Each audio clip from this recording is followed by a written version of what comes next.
Welcome and good afternoon, and welcome to the Finovate webinar. I'm Lisa Morrow, Director of Strategy for the Avidia Bank. Just as a note, we'll be live tweeting during this webinar, so you can join in the conversation using hashtag #FinovateWebinar. Today we'll be looking at personalizing financial services in a customer-centric world. I'm delighted that we're joined by Julius Abenzer, Head of Industry Finance at Relay42, Simon Bloom, Director of Commercial Operations at Relay42, and Caitlin Sweka, AVP Social Media and Brand Communications Manager at Avidia Bank. Julian and Simon will kick us off by giving a deep dive view into the role that data, effectively leveraged, can play in designing and delivering a financial services sector that is truly customer-centric. Then we'll hear from Caitlin, who'll give us a bank's view on the practical implementation. We'll be following with a live Q&A where you can ask the panel any of your burning questions. Please feel free at any time during the course of the webinar to submit your questions. So looking at consumer demand, which has been underpinned by rapid technology change and the way it's driving change across financial services, customers are coming to expect the same experience that they get from their other digital products and services, 24/7 access over a range of channels. They also increasingly expect products tailored to their needs, and one-size-fits-all solutions put incumbent financial services institutions at the risk of a potential competitive threat for more agile fintech firms. The ability to collect and use big data is a crucial part of creating a fully digitized and personalized financial services sector, and to meet that competitive challenge. Before I hand off to Julius and Simon for their presentations, I'd like to remind you that we will be holding Q&A after the presentation. If you have any questions during the presentation, please send them using the Ask a Question button at the bottom of the screen. So, over to you, Julius and Simon. Thank you very much, and good afternoon to all the audience today. Thanks very much for joining this webinar. So really exciting times in financial services is just now really connected. There's a lot of change happening just now, really interlinked factors in terms of external shifts, internal factors within organizations, and of course has just been met and discussed in introduction and met customer needs. So before I start, I'd like to just really touch on these just to create a context for the discussion, and then explore more in terms of detail what it is in terms of the advantage of a data management platform can offer to meet these challenges. So let's start with the external shifts. Now the industry, of course, is met with increased cost pressures. Of course, margins are under huge pressure across the sector, with an interest focus on optimizing cost-income ratios being Perkins' struggle on that space. The next, key external factor is focusing on compliance continue, especially in the likes of the UK. Remediation and compliance retain their position on board agendas, recovering customer trust on the back of this. It's vital in this context. Disruptive business technologies, models, banks, especially banks, are needing to assess how they're going to quantify the return on investment, and while maintaining relevance in the customer interactions.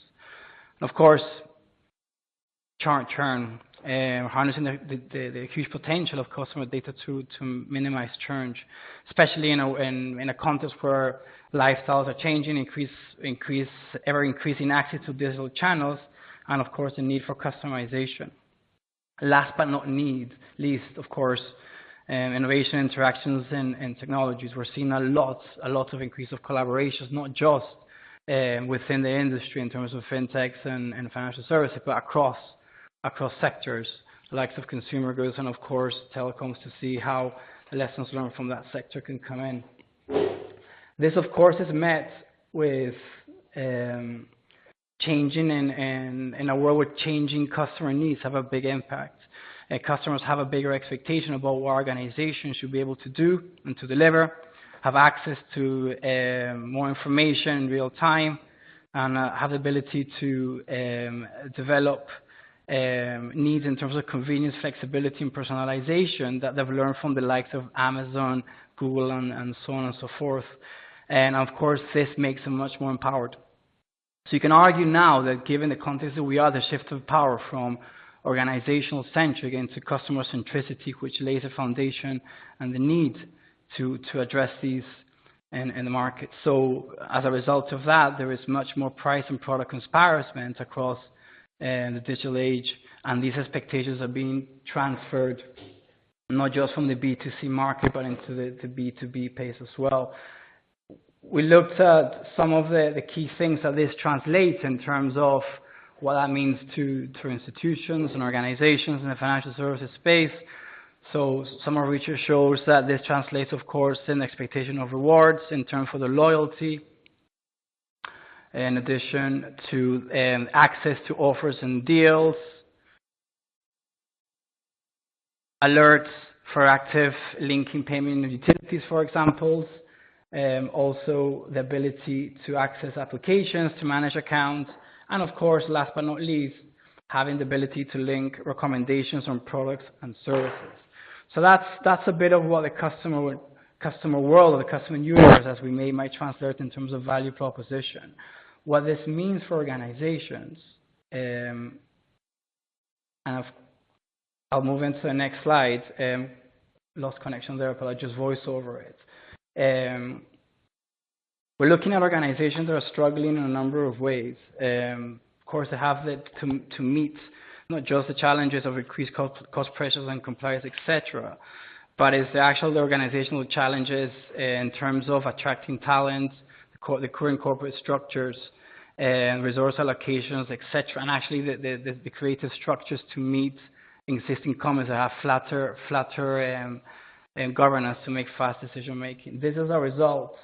It's having an impact in terms of the businesses meeting customer needs. So from a recent survey, we found that 69% of financial institutions are encountering a complication.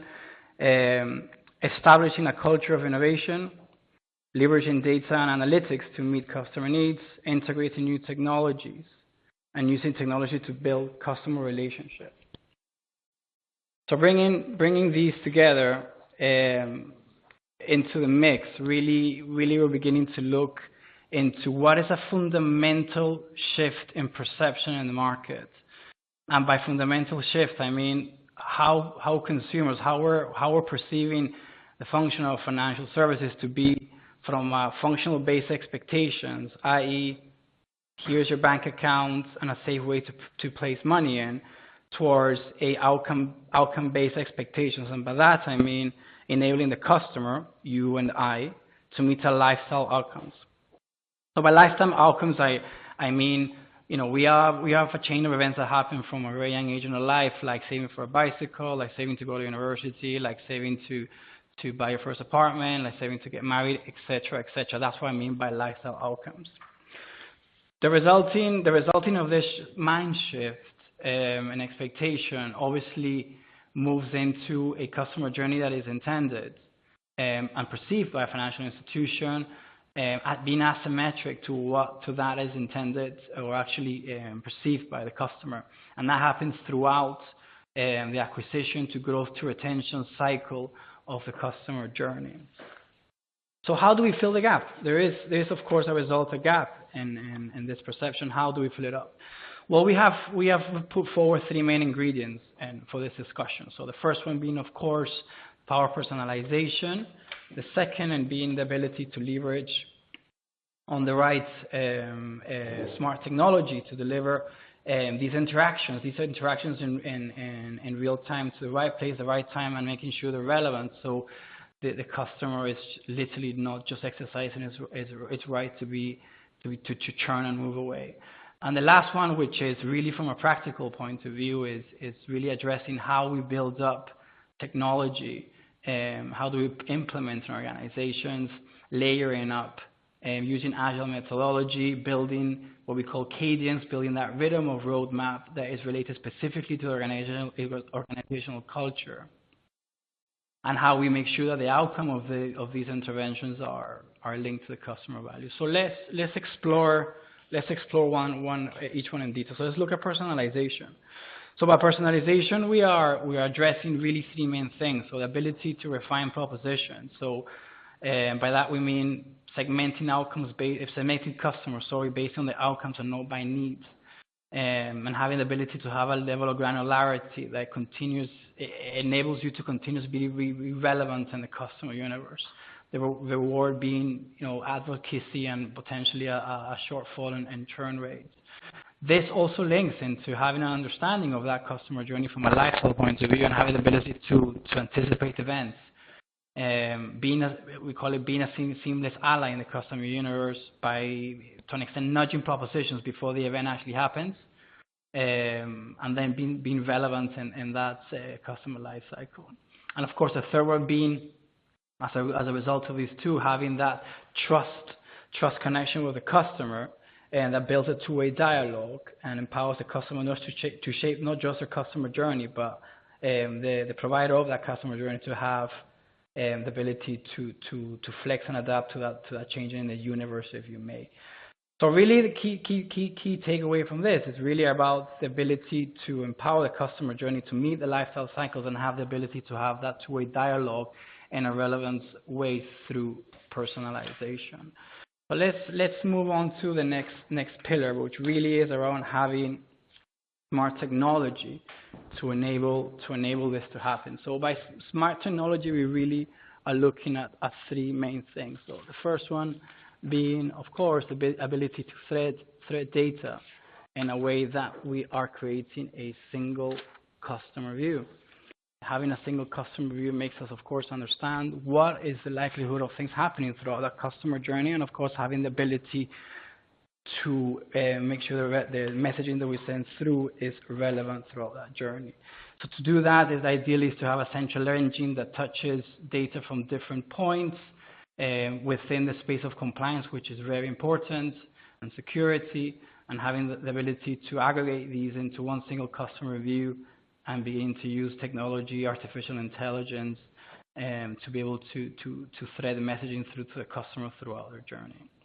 The second is having the ability to have a continuous dialogue when the customer wants it. So it's important that there's consent involved in here, that is relevant in the right place and the right time, and the right dialogue and messaging is coming through, resulting in positive outcome for the customer. Key thing to understand here is that as customers, as we get engaged, stimulus into experience, we feed back into the system, so the relationship becomes much more relevant and interactive when need be, but also becomes seamless. It's just something, like I mentioned before, it's about having the concept of being an ally.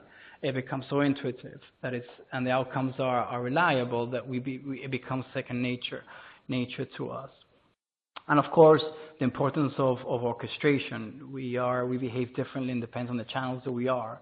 And it's important that intelligence not just builds up on the customer in a particular spot in time, but in a dynamic way. So that's the view of smart technology that links up from the pillar personalization as the second ingredient.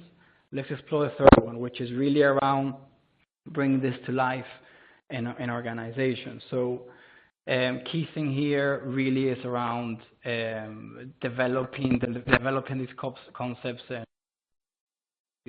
for financial institutions on a test-by-test basis. Not everybody is necessarily in a mature journey in terms of digital. There is, of course, a wealth of thought leadership out in the market, but it's important to build this up on the cadence organization and finds relevant for them and meets the organizational reality. So, of course, important is to show minimum value. So one of the key things that the technology can do is not just about landing in the architecture of an organization, but it's really showing value in the first 3 months in terms of how it meets the customer needs. So, for example, you can see this in terms of cost of acquisition for an organization. If you can quantify that in terms of reduction in spend, the great news there is that with that delta, quantifying it well, you can finance the next 2 or 3 stages of your layering process. So showing minimum value to the customer and to the organization, fundamental in that space. Finding rhythm is really around understanding your roadmap and how the organization wants to move in this. And it's a change management process, not just internal organization, but out in terms of how this is communicated to the customer. and not necessarily doing big bang approach. So again, having the ability to deliver on the first one will allow you to find the right rhythm and timing in terms of layering the second, the third, and the fourth use case that layers on the first one.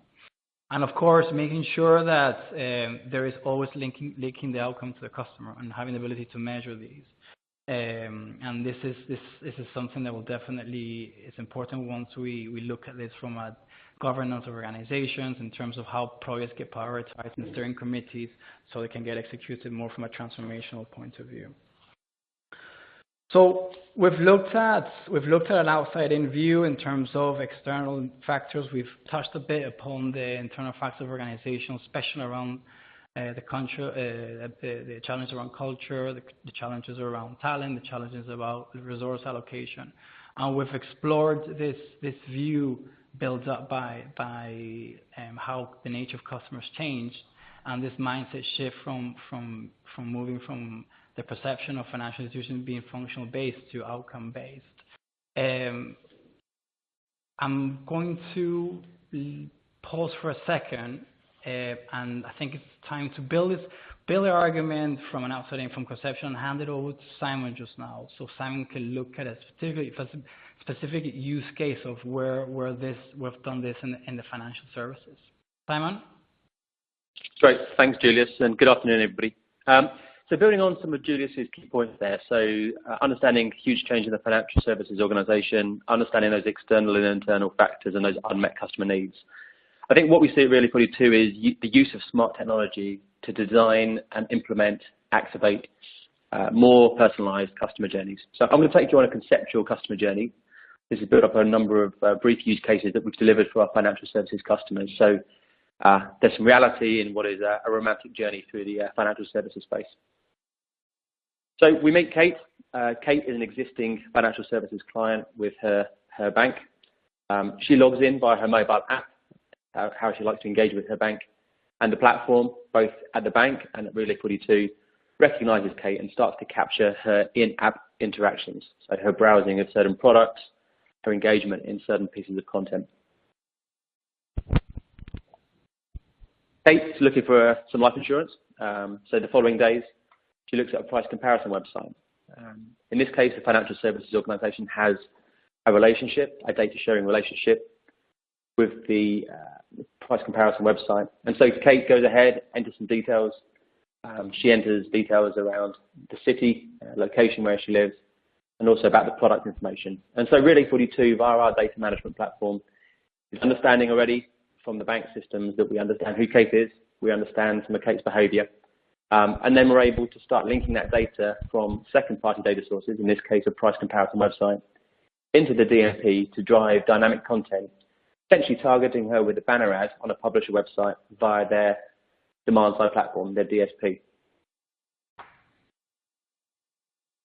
So Kate sees that personalised banner on the Telegraph website, in this case a UK publishing website. She clicks through on that publishing website, and again, we see her come back to the financial service provider website. The DMP can see that this is Kate. We understand that she's a returning customer. We can understand the source of her visit, so she's clicked through from the banner. And also by integrating some CRM data, we can also understand a little bit about Kate's background, so the product she already holds, potentially her demographics, her life stage. So as Julius mentioned, there's these life stage-based outcomes. They could be mortgages, they could be loans, they could be life insurance. There's these triggers within behaviour that allow us to start to understand and predict potential product preferences. In this case, Kate is after life insurance. And so via the financial services organisation's personalisation tool, we can now provide some personalised content to the website when Kate lands. So potentially some simple changes such as a hero image that's very much based on the financial services product she's interested in. Kate starts filling out the insurance form, but as we all do, we get distracted, lots of distractions when we're connected to so many devices these days, and she leaves the website.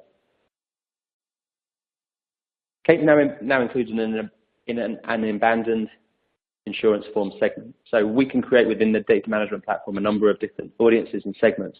In this case, we're going to take a selection of customers who've indicated a product preference, who've completed a certain amount of behaviour and then have abandoned the form.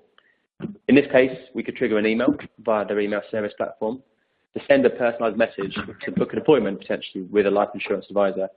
As Kate also preferences engagement through her mobile app, we could also potentially send her a push notification. One of the benefits of smart technology, such as a DMP, is the ability to sequentially plan additional communication. So in this case, if Kate doesn't respond to her email or in-app push notification, we could potentially change to a different channel, so potentially social media, in this case, Facebook. So by understanding the customer journey we want the individual visitor or customer to go on, by understanding her behavioural aspects, her preferences, and her lifestyle-based outcomes, we can start to communicate to Kate in a truly personalised, one-to-one way, right message, right time, right device. So Kate confirms the meeting. Our marketing works. The financial service provider is happy. And she goes forward and meets the financial advisor, where she is positive because of the relevant and personalised service she's received. She feels like she's understood by her provider. And as a result, Kate signs up for the life insurance. I think what's really important to understand here is that we're using smart technology. We're using data from the customer. We're using second-party data where it's appropriate from other financial providers. And the DMP allows us to connect to all of the relevant channels that Kate wants to be communicated on. So this could be her paid media, such as display advertising, such as search channels. We could also look at some of the owned media, so website and app, and also look at that offline data to understand that information about her current product set. We want to build a single customer view of Kate, so we want to understand everything we can about Kate and her preferences and her potential motivations. And then we want to orchestrate a dialogue. We want to create a real-life, humanized conversation with Kate via the appropriate channel with the appropriate message. This is technology driving innovation in a truly personalized way. I'm really pleased now to hand over to Caitlin, who's going to take us through how Avidia drive multi-channel communications to their audience. Thanks for listening. Thanks, Simon. I'm just going to jump in there quickly before we pass over to Caitlin to just remind everyone, if you haven't done so already, I encourage you to submit your questions now by the Ask a Button box at the bottom of your screen. And now, Caitlin, over to you. Hello, everyone. So just to give you some quick background on Avidia Bank, we are a smaller community bank based in Massachusetts, and we have 10 locations and $1.4 billion in assets. We have about 220 employees. So just to give you an idea as we get started here in some of our real-life applications. So in the past, typically we would send out a lot of mailers and campaigns with a kind of spray and pray mentality, hoping that someone would come into the branch for a promotion that we put out. It's very expensive, it's not targeted, very low on ROI, and also really didn't cater towards any sort of relationship management after that. We know that this is not sustainable for any organization, but certainly not for a smaller organization such as Avidia. So I'm going to show you two different cases where we started doing some more targeted campaigns. The first one was our Avidia at School campaign. We targeted 646 people. They were students in Metro West Massachusetts, ages 16 to 21. And we did a mail and email campaign and also ran a social media campaign along the same side of that. We also targeted the parents of students, which is really important because sometimes we know 16 to 21-year-olds may not be receptive or may not know the value of getting an account. But we also created a nice custom piece, which we did some A/B testing on to make sure that it directly reached those students in that age group that we were targeting. We also included a promotional item, which was an Amazon gift card for $50.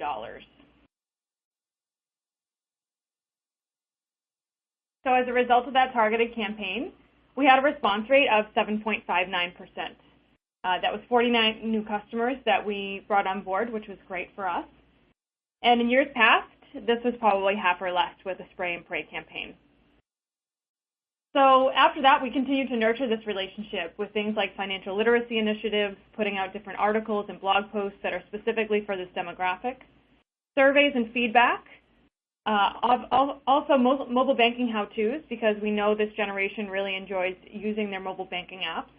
And then in the future, bringing in some additional products that they may need as they need them. So again, that continued relationship and nurturing, but also bringing them some products that are relevant to them. Obviously, a 19-year-old is likely not going to take out a mortgage for a new home, but we could maybe show them some information on a credit card or upgrading their checking account in the future or even their car loan.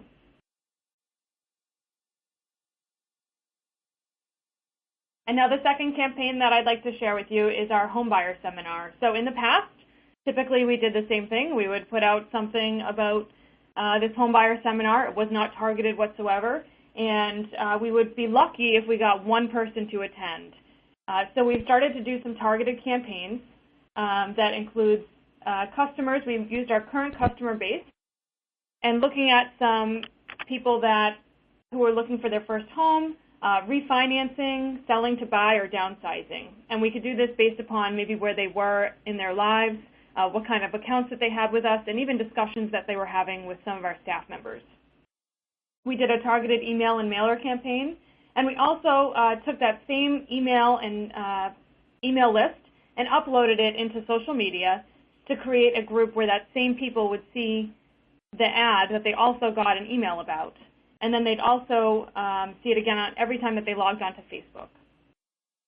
We also created a lookalike audience, so based upon those same demographics on social media, we wanted to also target a little bit broader range of people who may not be customers, but also may have interest and may be in the Metro West area and potentially meeting any of these requirements for looking for a first home or refinancing and the like.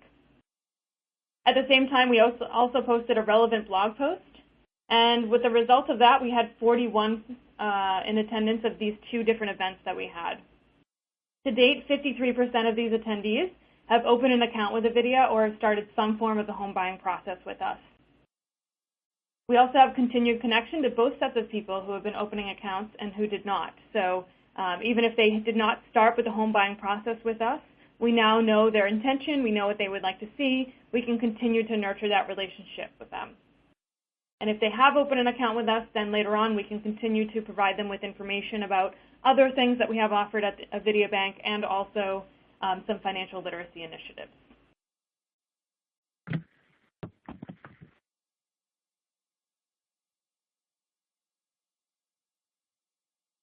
And this is just a snippet of one of the things that we had on our website from one of our recent educational forums.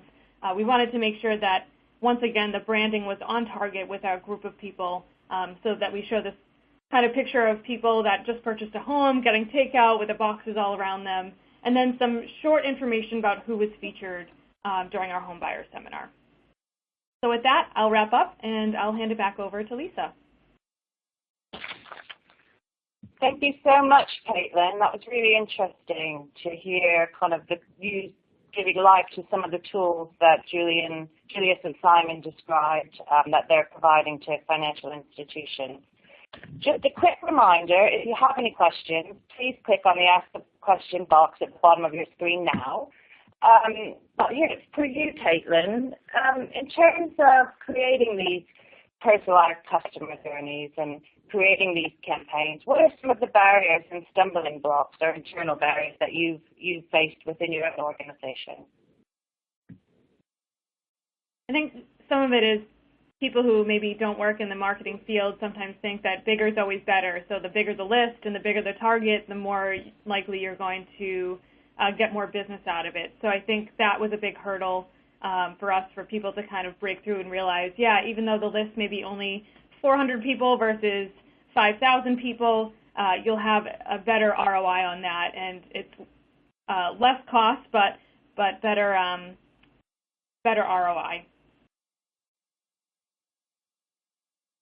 Thanks, Caitlin. And Simon, Julius, do you have any views on that? You know, what are some of the kind of internal barriers that someone might face in trying to implement these technologies within their institution? Just Julius here. I mean, the biggest challenge is always going to be to marry technology design and organizational design. I mean, I referenced to the points I mentioned before around having the right talent, and it's not just that talent with the skill set, but the actually mindset of rolling and understanding what these technologies are intended to deliver. migrating the talent from the likes of fintechs into insurance firms, into into banks is one of the challenges facing just now the likes of the UK, for example. Really, the second thing is really having the right corporate processes in place and to be able to drive propositions. Sometimes things just, move in from ideation, and before they get from ideation to PowerPoint, and before they actually go through that funnel, they get lost in steering committees. So that's another element in terms of organizational design that hinders the delivery of innovation. Resource allocation as well. We do live in a world of prioritizations. Unless value is shown quite quickly and that it has an incremental accelerator to it, it's very challenging sometimes to get the right resource on the right propositions and again to deliver to market.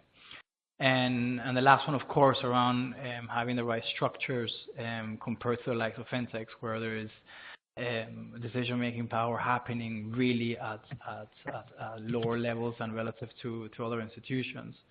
And that drives an appetite, and not just an appetite, but traction in terms of delivering technology. Simon, any other ones on those remarks? No, I think you covered it very comprehensively, Julius. Yeah. I actually have a question from one of our listeners that I'd like to direct to you, Simon, and that is, does Relay 42 rely on a business having a third-party CRM? Thank you. Yeah, great question. And the ultimate answer is no. So I think because of the flexibility of our plug-and-play solution, there's a number of ways in which you can harness the power of smart technology, in this case, the data management platform. One of those ways is plugging into your existing customer relationship management system.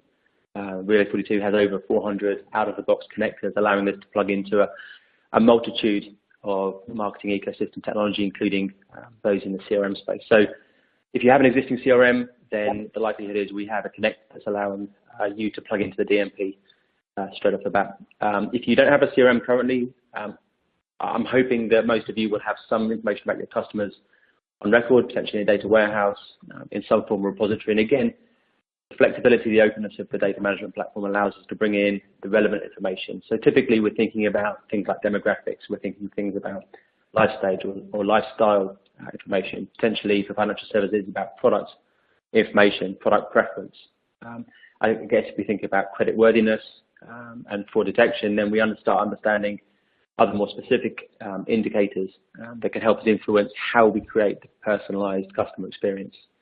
In addition to this, we're typically focused on looking at the first-party data. So that's data we know about the customer. So at the Bank of Relay 42, for example, we would obviously want to collect the information about customer behavior from the website. And we'd overlay that and integrate that with information from their marketing channels, and also then from that customer relationship management platform, whether it's an out-of-the-box third-party solution, whether it's an in-house built solution, or whether it's another repository that stores some information, some attribute information about the customer. Anything that can help enrich the single customer view, so our understanding of the individual really allows us to then provide a truly personal experience across the life stages that Julius mentioned.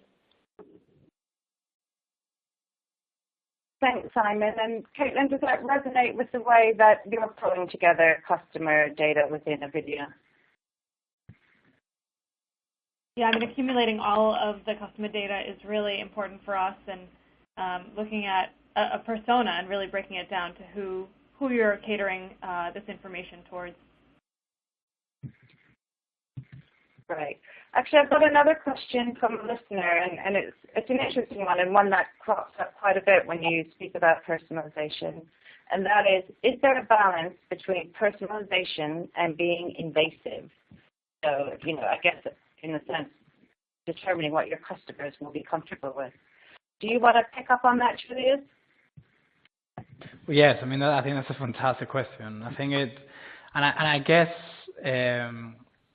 for me, it departs from if it's relevant to the customer, if consent provided, and that's why we have the likes of GDPR kicking in early next year. Then the fine line between personalization really is on the benefit of the customer. For me, here is about customer monetizing on them providing their data. and the customer will decide in that point of the journey if A, if it's invasive, if B, it's not relevant, and B, if their consent is not being necessarily respected. And that's where you have the regulation in place. The whole thing about having the regulation is allowing for the consent by design to be put in place for the customer to provide that data, for us to make sure that we are detecting the customer in the right time of the purchasing process, where we can have the intervention to facilitate that decision making and to enhance that experience as a result. If that is not relevant to that context, then it's out. I think it's quite Darwinistic in that way. You're relevant or you're not relevant to the empowerment and to the willingness of the customer. Does that answer the question?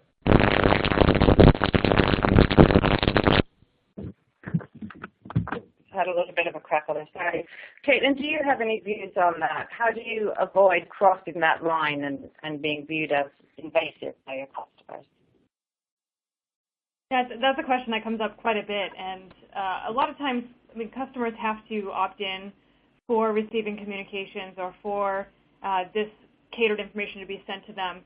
So that's really important for us to make sure that we're always updating things like looking at our no-call list and our Can-Spam Act, and that sort of thing when it comes to email communications as well.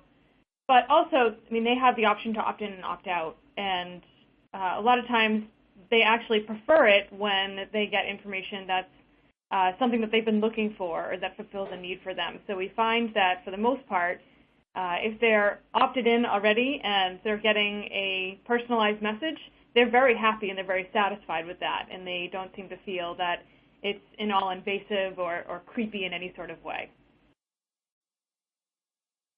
Yeah, I suppose it's always a challenge avoiding that line of being creepy. Do you have anything to add to that, Simon? Yeah, no, again, I think it's a very common question, but it's a really good question. So I think we've moved on a lot in the marketing industry over the last few years. I think we used to get very excited when we were able to send an email to somebody with their first name in the title. So, Dear Simon, we felt like that was the first stage of personalization. I think today consumers, whether you're in finance, travel, other vertical sectors, retail, I think the customer expectation now is that all brands that I interact with should know me. And therefore, I think what it then comes down to is whether it's called personalization or relevance is about the customer experience. Do you feel like the brand that you're associated with, in this case, the bank or financial service provider, do you feel like they know you? And I guess it's our job as marketeers, digital practitioners, to create customer journeys that allow our customers and our visitors to feel like we understand their preferences. We are treating them as this hypothetical segment of one, which is a notion, of course. It's practical, not overly practical to create campaigns for single people, but it is very practical to understand audiences that have very similar behaviours. I think that's for me the secret. It's about thinking about the customer from the customer mindset. What is it they expect by default to be talked about or communicated with? Which channels, making sure that that's relevant, and then the messaging is relevant to their experience, to their current product piece. I think there is a risk, of course, about the kind of big brother being creepy.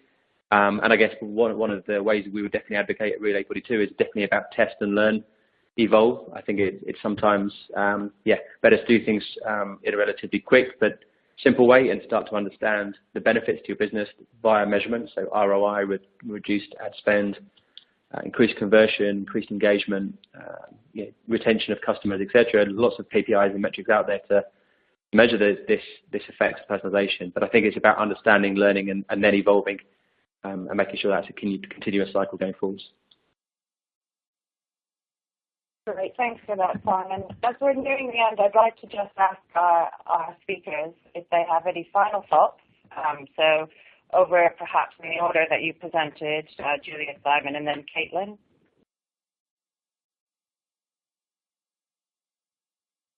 Well, I mean, I revert to my initial governing thought, where these are exciting times. It's regulation in terms of opening the banking system, and even though it has a P for payments and it's in its first acronym, it's really opening up the ability to collaborate across not just the financial services but outside sectors. So we can imagine the likes of Sainsbury's Bank having their database of their consumer business, that will happen, for example, in the UK, or the like of IKEA and Ikano Bank in the Nordics.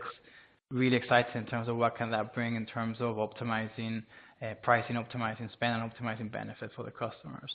The second thing is really having the right technology in place with the right organizational mindset and maturity to take it forward, because I think there's a wave of innovation where the right forces at play can create this perfect storm if you make in terms of taking customer experience to the next level. And of course, the third one is really bringing to bear real use cases, real case studies of where the organizations are doing this. So it's not just in the likes of Europe and the US and Asia as well, to begin to inspire the market to take that first step. And we've seen cases of leapfrogging in the likes of Clydesdale Bank with their new Meetbeat platform, which I highly recommend people to look into in terms of where did this organization start and where they are today in terms of their mindset for innovation.